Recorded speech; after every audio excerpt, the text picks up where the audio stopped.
Koja je osovina najbolja za cijevi promjera 32 mm, odnosno 1,5 inč? Kratki odgovor je nijedna od njih. Osovina od 6 mm ima savitljivost koja bi ti omogućila prolazak kroz cijev od 1,5 inč. Ali čim počneš prolaziti kroz više zavoja, ta četvrtinčna, odnosno 6 mm osovina i dalje će imati poteškoće. Dakle, prolazak kroz cijevi od 1,5 inč predstavlja problem.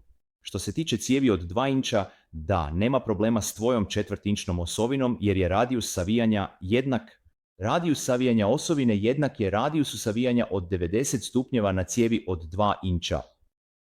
Zato bih ti preporučio da se što više trudiš izbjegavati korištenje četvrtinčne osovine u cijevima od 1,5 inč.